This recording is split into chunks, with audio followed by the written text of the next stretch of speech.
I love tasks. I love them so much, I move them forward day after day after day. And I'm a listicizer. I like to make lists so that I have 3 different apps. I use my inbox and my calendar. I have a paper list. I have a whiteboard. And I even remember things in my head. And I'm so awesome. I'm so awesome at everything that I delegate nothing because no one can do as good of a job as I can. Raise your hand, smile, clap, say hallelujah, any of those things, if even one of those describes you. Yes, yes. Well, we are going to talk about a few different things today. Behavior, why we do the things we do. Management of tasks. And then some creative ways to outsource. Because after 6 years of surveying companies, when I go into work with teams, when I ask, which do you have a harder time keeping up with, personal or professional tasks, across the board, the majority will say personal tasks. So we're also going to talk about some fun ways to keep up with personal tasks.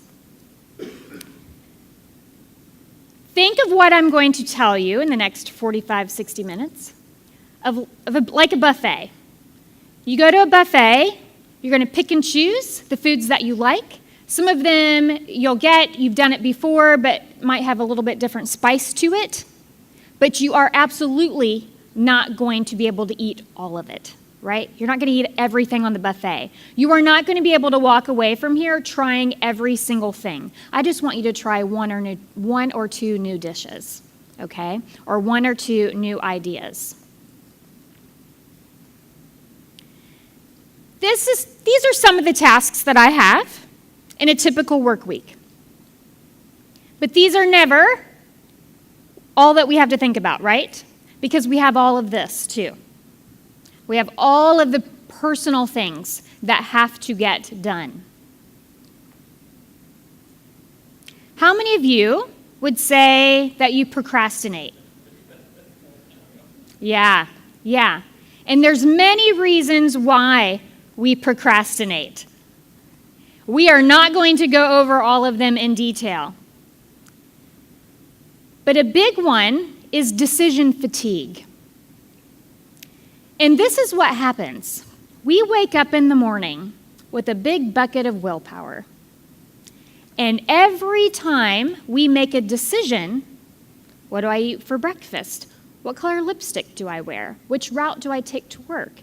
What do I listen to on Spotify? Every single decision is willpower jumping out of our bucket. So that by the end of the day, we don't have as much willpower. We are not as smart with our decisions. And some of that is our own doing.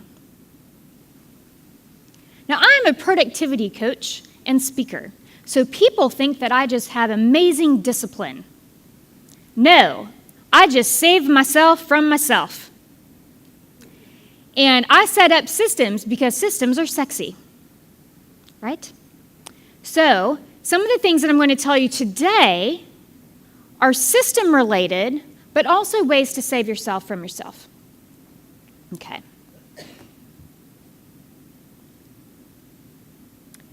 Brené Brown, very famous speaker and researcher on shame, has one of the most watched TED Talks in the history of TED. Eye-opening to me as a recovering perfectionist and overachiever when I started listening to her talks and reading her books on shame, because I used to take pride in that I was a perfectionist. And then, after I started learning more about what perfectionism is, I realized that that's not really what I wanted to be. Perfectionism can be crippling. It can be paralyzing. One of the best lessons I learned when I was in my late 20s, I went away on vacation. And I came back, and my manager said, I ran that report that you ran for the client, and it did not look like how it looks when you do it. I said, oh, that's because I spend about 15 minutes formatting the columns and adding some colors and making it look good before I give it to him. And I thought she was going to say, well, thank you. And instead, she said, don't you ever do that again. The client would not pay for it. It is not added value, and they probably just give it a cursory glance. So I went from making sure that every single column on an Excel spreadsheet that only I look at was perfectly aligned, to then looking at things and seeing them as, does this really matter? Can it be good enough? Because Marcey 1.0, everything had to be perfect. But what I realize is it actually stifled me. It stifled my creativity, for sure. And perfectionism is a big reason why some of us procrastinate. And there are definitely things that do need to be perfect, right? My website, if there is a typo on it, it is going to be fixed. If you see a typo on my website, please tell me. I will fix it right away. But if I text you and I accidentally misspell something, please don't send me a text back correcting my text. And don't worry, you don't have to correct yourself on your text, because that's just another text that I have to delete. I am not the officer of corrections. So something like that, look, it's very easy to think about, website or a blog post, no typos. A tweet, a little bit more forgiving, right? Now, I sent out a proposal once, and I missed a 0. They signed that quick. They sent it back to me within 30 minutes. Those need to be perfect, right? Proposals need to be perfect. But there are other things that don't. So if you are somebody who is paralyzed by perfectionism, or somebody works for you that is, knowing that perfectionism is focus on other people and getting praise from other people, proving to other people, is important for you to realize, because maybe that's why you're procrastinating.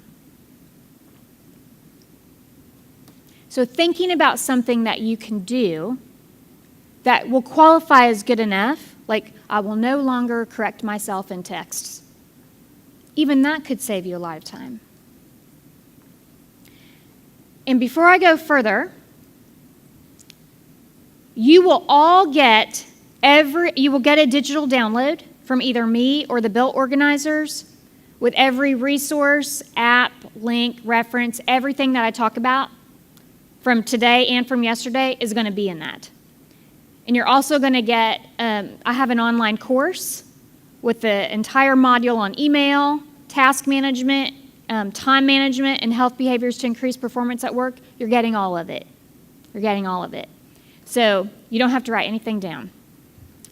Everything I talk about in little tidbits today is going to be expanded on in the course. I should eat more vegetables. I should eat less sugar. I should exercise more. I should drink less. I should sleep more. I should really call my clients back more often. I should follow up on that email. I should, until I should all over myself. How many of you should on yourself?